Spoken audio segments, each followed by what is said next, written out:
I'm under no illusions that even if Russia stops fighting now, Russia will come back.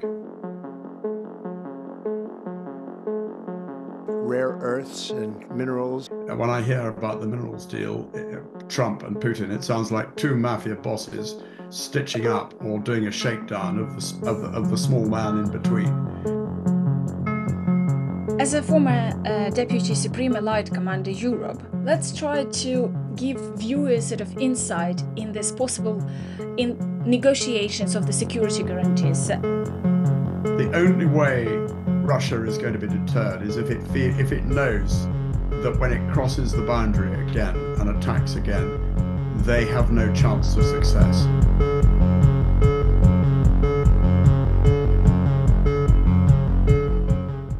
Hello, I'm Jenny Klochko. You're watching my podcast, the platform for guest stories beyond your daily newsfeed. Today, I would like us to discuss the security guarantees for Ukraine, and I have the best guest for them. It's Sir General Shirreff. Thank you, Richard, for finding time to speak to me today, and let's see what we can make out of this, because there's a lot of speculation in media about it, isn't it? And there's a lot unknown about the security guarantees. So as we speak right now, the meetings and discussions is happening between Ukraine and US, and still the mineral deal hasn't been signed. And Ukraine hopes for security, for strong security guarantees, while the President Trump denies any possibility of that. And obviously, NATO membership, which Ukraine hoped as well for quite some time, it's not on the table. So what Ukraine should have in terms of confident and feel confident in terms of security guarantees, in your opinion? Well, Jenny, it's really, really good to be with you again, and I hope that particularly your Ukrainian listeners, it's a privilege to be able to sort of help in some small way by advocating for you. Let me start by saying what is not a security guarantee. And what is not a security guarantee are American businessmen in Ukraine pursuing some sort of mineral deal. That is absolutely not going to stop Russia at some stage in the future. And we need to remember that Russia has, and I don't think Russia ever will, because it's in the Russian DNA, will never give up the idea of effectively dismembering Ukraine and removing it from the map as a sovereign state. And even if there is some starting with a truce, perhaps leading to a ceasefire now, we have to assume that at some stage Putin and the Russians will try to complete the work that they started and have continued so bloodily ever since February 2022. So the only security guarantee that matters is NATO membership. Even if NATO is on the way to being neutralized by an America that has sided with Russia and has stated categorically that it will not act as Europe's security guarantor, the rest of Europe absolutely will be there to support Ukraine. So NATO membership is off the table, as you say at the moment, Jenny. That may be the case. I fear it is, but it's not something that we should give up on, frankly. So what? The only security guarantees, therefore, that matter are really, firstly, that Ukraine has got to be given the capabilities itself in terms of defense to defend itself for the future. And Ukraine has demonstrated that in spade loads up to now. But more, I'm sure, could be done. So Western and partner investment in Ukraine defense is probably the best and quickest way to build up the sort of security capabilities, armed forces capabilities that Ukraine needs. But I would also say there is absolutely a place for partner Western boots on the ground and aircraft in the skies. And we might talk about Sky Shield as well, for example. That to me, I think, is something we want to pick up. But that's just an initial point. And my point about boots on the ground is that if you've got British, you've got French, you've got other NATO troops on the ground in Ukraine, even if Lavrov doesn't like it, frankly, Lavrov can go and smoke a cigar and worry about something else. That is a demonstrable commitment of the West, of the West and Ukraine's partners to Ukraine's security. Keir Starmer mentioned the possibility of British troops on the ground in Ukraine, but do you think, I mean, he's a politician, And obviously, any decisions on any statement he does, he's looking back at the possible elections, the how the population, how the citizens will react. Do you think British public is ready for this? Yes, I do. I do, and I think, yeah. I mean, I genuinely think the British are ready for this. The British are have a long history of being prepared to put their soldiers in harm's way to protect the values that we espouse, and I know Ukraine espouses as well. I would say this: this is not something that Keir Starmer, he's not thinking about the election in 5 years' time, as far as this is concerned. I am absolutely certain that he is aiming and wanting to do the right thing for Ukraine, the right thing for Britain, and the right thing for British, Ukrainian, and European security. You mentioned Sky Shield, and it was recently an article in The Guardian where it was explained the experts, the military officials, and they wanted to create this concept for protect Ukrainian sky and outside of NATO. Do you think it's more sort of a public way to say that even if NATO is taking its time and hesitating, and we have Hungary, which protests of everything against Russia, do you think it's actually doable outside of NATO? You, as a person who is in the very top in Europe on NATO, and you know how powerful and strong NATO is, the It's absolutely doable. And I think this is the way NATO is going. We've seen with the like-minded nations of NATO getting together, ignoring those countries like Hungary, which are the blockers. And frankly, you have to question whether Hungary, frankly, has a right to be in NATO and the EU, the way it has cozied up to Putin, and the way Orban behaves. So no, this is absolutely the right way to go. And I think Sky Shield is something. Frankly, it doesn't need to wait for any ceasefire. We should be putting Sky Shield in now to help protect Ukrainian cities and people from drones and nightly attacks by Russian ballistic missiles. It seems to me an eminent, and I think there are two particular things I like about it. Number one is that it demonstrates European resolve with offensive spirit. And the most important aspect of defense is offensive spirit, being able to go back and punch your enemy in the face if he tries to have a go at you. Ukraine has demonstrated offensive spirit in spade loads. It's now up to the rest of Europe to do the same. And I think the second thing I like about it is it's frankly telling Mr. Trump, you can cut whatever deals you like with Putin, but we are going to defend Ukrainian airspace. what do you think about the situation which happened, this trap and humiliation or attempt to humiliate President Zelensky in Oval Office with President Trump, JD Vance? Just your personal opinion, because it's been, it's been discussed and Well, frankly, the behavior of Trump and Vance on that occasion is beyond contempt. It was angry, it was deeply discourteous, it was rude, it was aggressive, it was bullying. And of course, the man who came out with his head held high was President Zelensky and the Ukrainian people.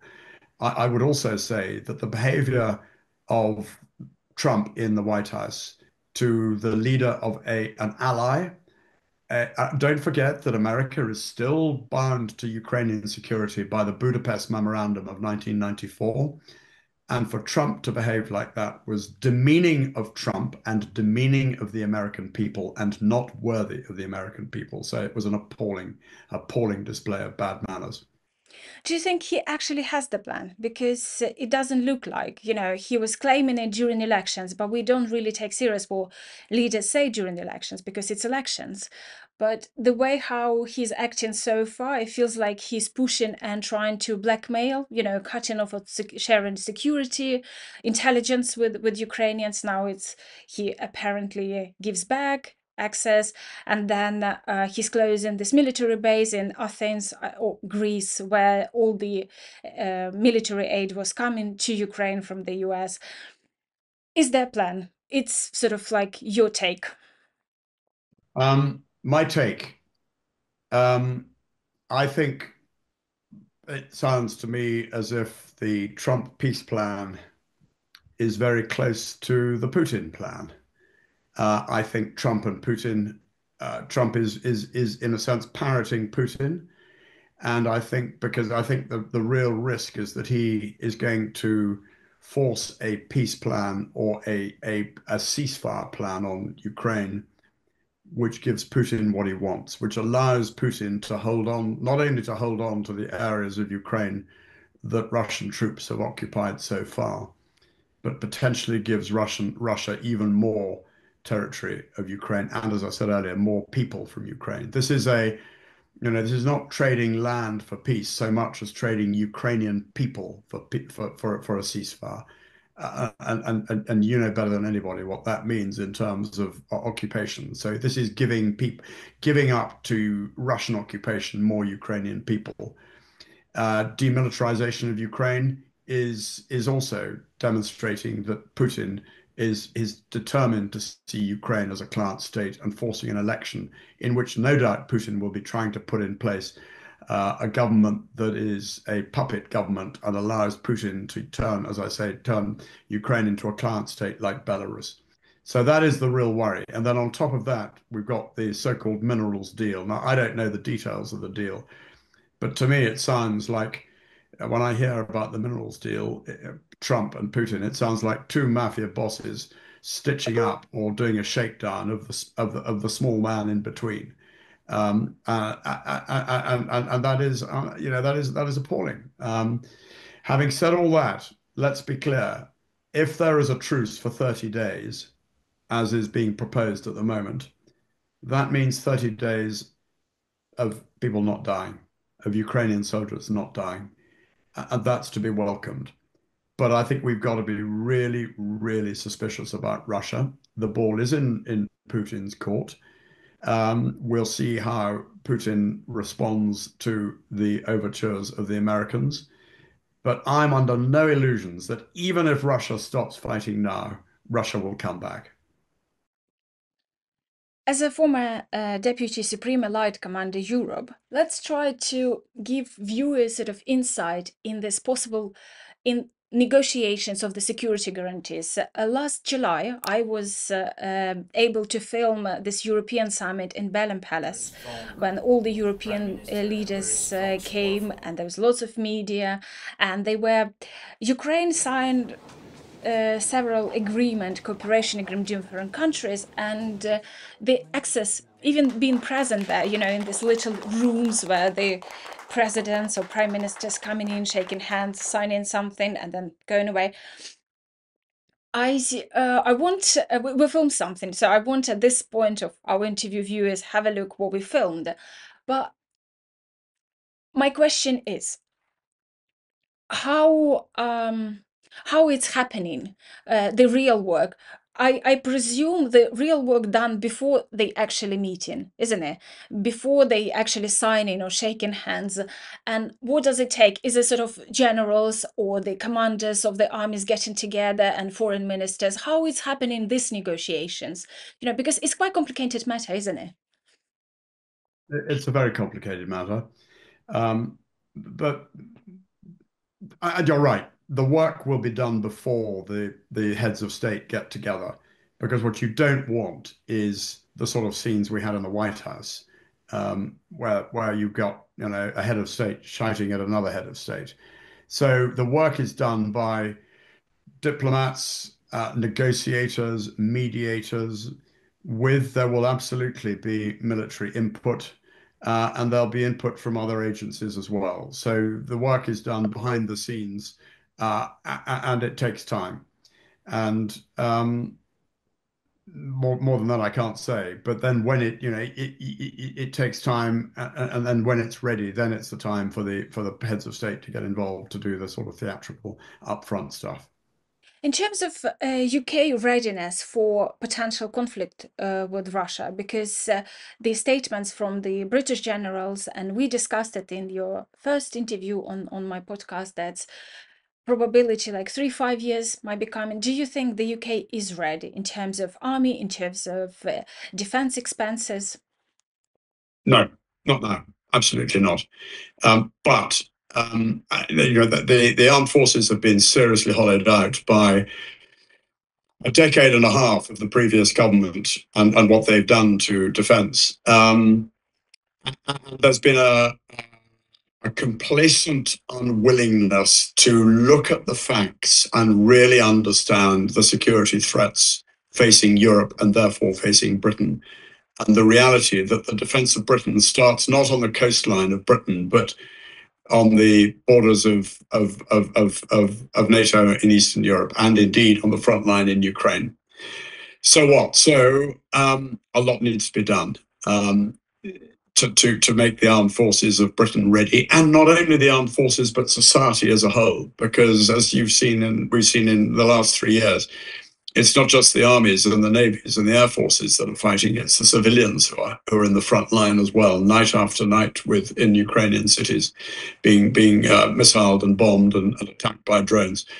And so there is an enormous amount to do. But I take a reasonable amount of heart from the fact that it seems to me this government now recognizes that a lot needs to be done. There is a defence review which is about to report very soon, which I hope will demonstrate the determination to move things forward. The government has announced that it's prepared to increase defence spending. Not enough and not quickly enough, but it's a start. And so I think we're heading in the right direction. And I think also there is a wider understanding in British society of the need to be resilient and the need to harden ourselves and prepare ourselves for the worst case, which is, of course, with Russia. Not because we want to fight, because we don't, but we all know that the way to avoid fighting is to be ready to fight in order to be able to deter and prevent the enemy or the adversary having a go. How many years do you think needs for the British Army to be ready? Because it takes time, isn't it? It's not just budget, it's training, it's having enough manpower. And I mean, the army UK has already is great. Well, I mean, the people, because I had a privilege filming Ukrainian soldiers or Ukrainian those who joined volunteers and conscriptors to the army, and they were training at the infantry grounds and the pilots for the F-16. And meeting British officers is probably the nicest people, the most inspiring. And I can't express how grateful I am. And it seems like with people of army, I feel on the same wavelength, because they get it, they understand it, and they give everything, and it's not just what they're supposed to. When I was speaking to the press, the communication officers or the people who were actually training, and yesterday there were teachers, doctors, students, and all were touched the British love and care. And it's like, everywhere. And but how many years do we need for the British Army to be self-sufficient if these challenges of war with Russia is coming? Well, firstly, you're so right. The quality of British soldiers, sailors and airmen, and particularly being an ex-soldier, British soldiers is second to none, and they're brilliant. And I live where I live in very close to where my home is. We've seen a lot of Ukrainian soldiers training on Salisbury Plain, and I know that the soldiers who have been training those Ukrainian soldiers will rate the experience as one of the most formative of their lives. And they have been equally so impressed by the commitment shown by Ukrainian soldiers in coming to Britain to be trained. How long is it going to take? Well, how long is a piece of string? You've got to start somewhere. I mean, if the red light went now and Britain had to fight, Britain would do the very best it could with what it's got. But to be 100% ready takes time and effort and a huge amount of money. And I would assess this is a process that is going to take between 2 and 5 years, but I'm not close to it. But that would be my assessment. And that is providing all the funding and effort is put into it and the energy starts. And it has started. So we're heading in the right direction, but a lot needs to be done. France is just today before our interview, I was checking the news, and France is looking into security guarantees for Ukraine. We know President Macron, he is very good at the powerful statement, but France is not even in the top five to deliver military aid. Do you think it's another statement to make the headlines, or it's actually France has the capability to give some solid or looking good security guarantees for Ukraine? Well, I mean, I'm not going to comment on the substance, but what I can say is that the French armed forces are the nearest you'll find to the British armed forces in Europe. France has always had a willingness to stick its neck out and to be prepared to do tough stuff in difficult places alongside, and just like the British. So, and France has got a very capable army. Yes, it needs work. Yes, it needs funding. It needs to be built up, just like the British do. But if President Macron turns on the tap for the French in the way that the British government, I hope, is turning on the tap for the British army, then the French will be there, and the French will do a really good job because they're good. The French military is really good, and I have great confidence in them. So, in terms of the security guarantees, you were quite clear saying that NATO membership is the best case scenario. The second best scenario. Second best scenario is a commitment of Western and NATO partner troops and on the ground and in the air. But they've got to be capable of deterring Russia. I mean, it's got to be a sizable force. It's got to be integrated with Ukrainian defense forces because the only way Russia is going to be deterred is if it knows that when it crosses the boundary again and attacks again, they have no chance of success. And therefore, any force, any reassurance force, has got to be configured for war fighting. It's got to have the long range precision missiles, the air defense, the strategic lift, the strategic enablers such as in intelligence, surveillance, reconnaissance, and the intelligence capabilities. Now, that's going to be a big ask because, of course, the Americans provide much of that, but that is going to need to be put together in very quick time by those contributing to the force. So that is the second best option. And I would also add to that aircraft in the skies above Ukraine under the terms of perhaps Sky Shield. So these are things it's got to be concrete. It's got to be absolutely there. What we can't have are pieces of paper like the Budapest Memorandum, which when push came to shove meant nothing. Just recently was said, I think it was press officer of Ukrainian Air Force. He was saying F-16 is good to have, and these planes is already on the missions, and Ukrainian pilots is already there. But he says it's not just enough to make it safe. So it's like complex measures required. But he didn't give any details. What would that mean? What kind of is like air defense, other systems, or bigger number of air defense system? What would you Jenny, I say? can't really go into the detail about this. All I would say is that any capability has got to be capable and ready to overmatch anything that Russia can either put into the air or on the ground against it. It's all about demonstrating strength, and that means being committed and having all the capabilities required. Richard, you wrote this amazing book. We discussed it previously, and as you see, I got back to it again. And you wrote many, many things here, like warning and getting people prepared. As the time shifted and we have new political leaders and new challenges, do you have time to write the second part or maybe different book about what is happening wrong and right now? Because having your expertise and you tirelessly um, doing interviews was like you're probably one of the most active voices for Ukraine in the UK and beyond. So is there a book, and do you have time to write second one?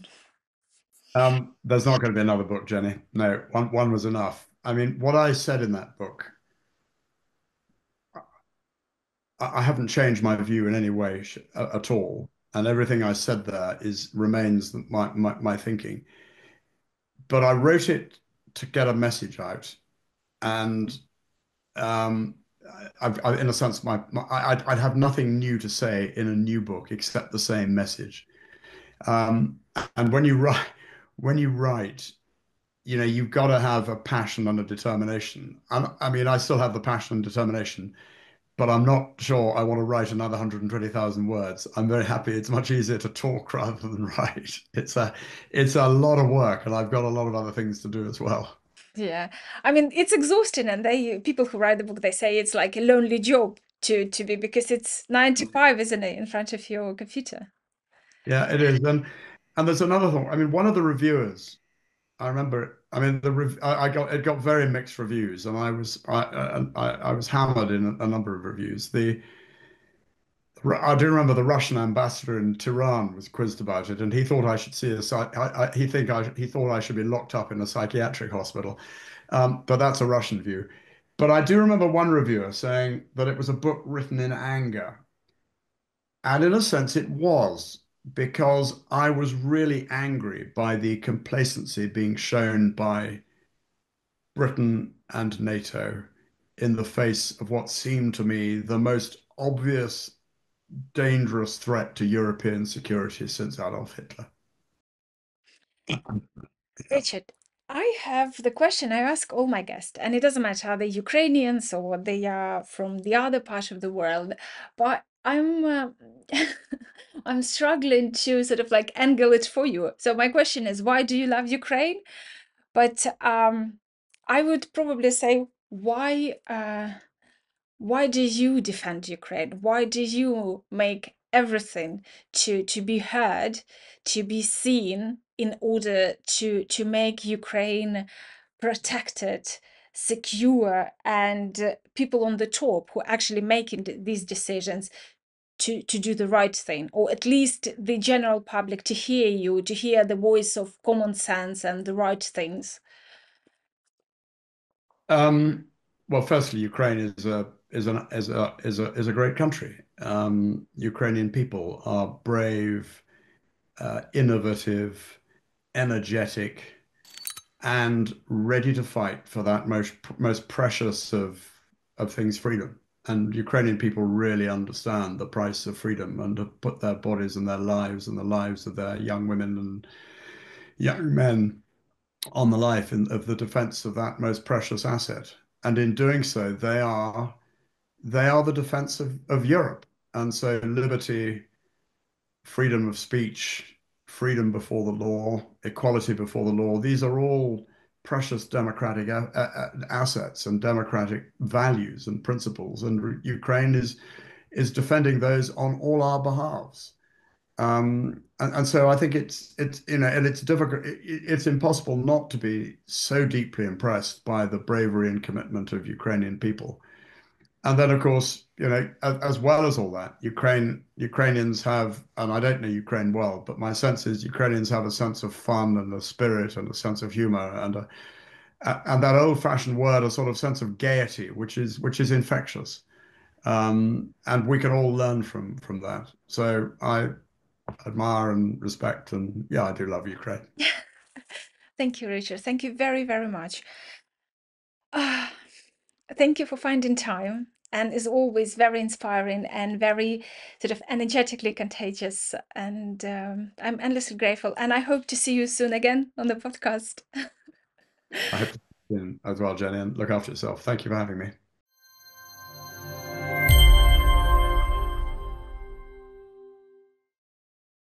There was Sir Richard Shirreff, General and former Deputy Supreme Allied Commander Europe, with his expertise about the security guarantees for Ukraine. And let me know what you think. And please don't forget, like, share, subscribe, and let's discuss it during lives on Monday, 7:30 p.m. UK time, and Thursday, 7:30 p.m. UK time. I'm Jenny Klochko. Thank you for watching.